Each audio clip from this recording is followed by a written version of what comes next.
Hey kids, sit up and pay attention. It's time for retrorific. Hey there, everybody. Hello there. Welcome to retrorific. Today we're going to discuss Tim Burton's new Alice in Wonderland. So, hey, what did we learn about Alice in Wonderland? We thought it was pretty shit. Yeah, we did not like it. I think if it hadn't been called Alice in Wonderland and called Alice of Arc or something really... Actually, Alice of Wonderland would probably have been a bit of a better title for this film. Yeah. Because for some strange reason she seems to be Buffy. Yeah. I have not just watched an Alice in Wonderland film. I have watched a...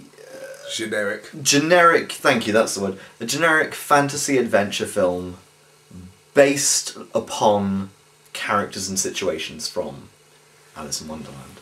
Oh god, there's just so many things to hate about this film, but the moment you will absolutely loathe it and want to hurt something really is the Mad Hatter does a dance at the end, and all of a sudden the music just becomes really funky and he just does this really random dance with his head twirling. It's just like, what the fuck? Yeah. It's just like that's just not even appropriate. Johnny Depp, what were you thinking? What were you thinking? Why did you do that? It's embarrassing. It's just there's just so much to hate on this film. It starts off being a pro-Marxist kind of like it is. Yeah. Right at the beginning, and it's like, what's proper? Why should the aristocracy be so high up? Then she goes to Wonderland, basically does a political coup, and comes back and says, well, actually, you know what, I'm going to exploit the East instead now, instead of have all these moral fibres and everything like that. I'm just going to basically become a bastard. Yeah. So yeah, great message there, Disney. Well, you imperialist fucks. Speaking of messages, as I said when we came out, the film had really mixed messages because, like you said, if you just watch the top and tail ends of the film, the real world stuff, it seems like the message is like, yeah, be true to yourself and don't just do what society tells you to do. Don't just bow to peer pressure and you make your own destiny and you make your own choices and all that bullshit. And then all of the stuff that she does in Wonderland is that whole kind of, she just does what people tell her to do, and she tries to fight against it briefly, and then goes, actually, and then she accepts her destiny and realises that what everyone else is telling her to do is probably best, and she actually abandons her principles, because she states that one of her principles is never kill anything, and then at the end she kills something because everyone told her to. Yeah. What the fuck? What? Why? What? Oh... What? It's just a bit shit, really. It was so lazily written. It was just every adventure film cliche was in there. Like, oh, she has a moment of doubt, and oh, she's gonna find her strength again, and oh, the very sad character who feels abandoned by her, who she's met again after all these years, and the Mad Hatter wasn't mad enough. No, none of the characters were mad enough. He wasn't even like. I think Jack Sparrow was actually madder than Mad Hatter. Oh, a lot more. I would have killed to see him do a Jack Sparrow in this film. An over-the-top Jack Sparrow, I think, yeah. But yeah, no, over the top, that's it, because the Mad Hatter was not over the top at all. Yeah, he was really subdued and quiet. That doesn't make sense. Yeah, it was the whole, change places thing. What happened Where was that? Shit? He's an emotional, thought-out character. He's not just fucking mad. He shouldn't be someone leading a rebellion. He should be there shouldn't be a rebellion to be had for him. As far as he's concerned, the world is just not right. Yeah. He should be just off the balls, crazy wall. Yeah, no, and that's it. That's all of the characters in this film were like that. They all kind of. They interacted with each other too much. Yeah. Because the original story is so episodic. It's just, she meets some strange people and they do some strange things, and then she kind of wanders through the forest and she meets some more strange people, and none of them are aware of each other's existence. Yeah. Because they're all figments of her own imagination, so they all just kind of do what they do. Do you know what I mean? It's like they're just sort of all stuck in an eternal loop. And in this film, there was way too much internal logic to the film. There was made way too much of a kind of running thread going through the film. Yeah. Which there shouldn't have been. It should just have been a series of encounters. I think the only exception to that was the Cheshire Cat.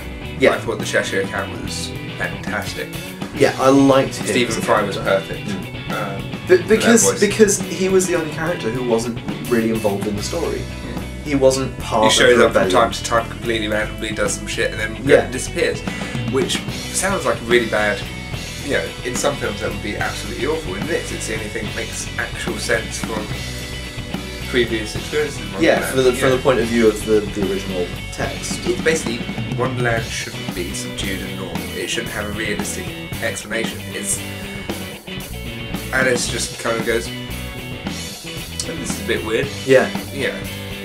That's it. It's all on one level. It's all bland. There's no kind of variation of emotions. Like, you know, again, in the original cartoon version, Alice was a scared kid. You know, she starts crying at some points. You know, she gets angry. She has some fucking emotions. There was nothing in this film. Yeah. She just went through it from start to finish on one facial expression. Yeah. I mean, Mad Hatter is what pisses me off the most. Yeah. She was just, you can tell she'd been told to be somber and quiet. And just let Depp do his thing. Which is such a real shame. Mad Hatter should not be a fixation in this film. I really hated how Helena Bonham Carter was wasted. Absolutely wasted. Literally the only line she says is off with his head. It's kind of like, well, yeah, if you're going to give us someone who's actually putting an effort in, at least let her do something, you know.